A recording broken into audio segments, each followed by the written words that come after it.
main thing is to match your choice of natives to your immediate area. In a state like California that's very diverse and has different habitats, things from the desert aren't going to survive on the coast. So you really have to do some research and find out what's going to work in your area. Okay, but what's an easy way to find out that information? Well, I always like turning to Master Gardener programs locally, or the Extension Service. Also, most states have native plant societies, and those groups provide a lot of information for home gardeners, and they usually have great plant sales of natives for a given area. That's a twofer then. It is. Yeah.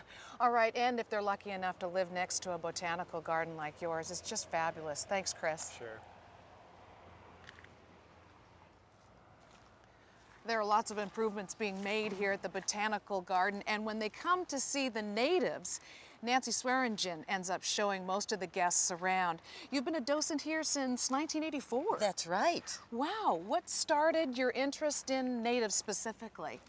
Specifically, I became interested in natives around our drought of 1976-77, when there was no water available to water a garden.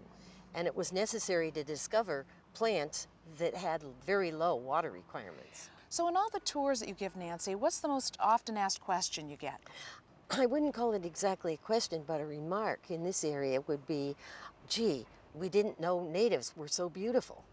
After knowing what you know, do you think that the natives are kind of misunderstood? I think natives are definitely misunderstood. People arrive and they're amazed to discover that this whole area of the garden is exclusively native plants, and frequently say, didn't know you could do so much with natives. Can you give me a couple of ideas of your favorites, for California? Things that I like to use, and one of which is a favorite in my own garden, is the California fuchsia that's right down here. It blooms in the late summer and early fall, lovely little red flowers, friendly to hummingbirds and beneficial insects, and just a delightful little plant. Then we have that start in the spring and bloom all summer and into the fall. Also, lots of yellow daisy-like flowers. We have some gorgeous ones right here. Now, who can say that that's not colorful, huh? No one can say that's not colorful. Nancy, thank you for showing me around your part of the garden. It really is lovely, and I think it just shows that you have to readjust your eye.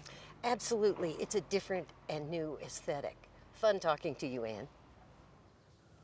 So why not try plants that don't need to be babied? Go native, save time and water.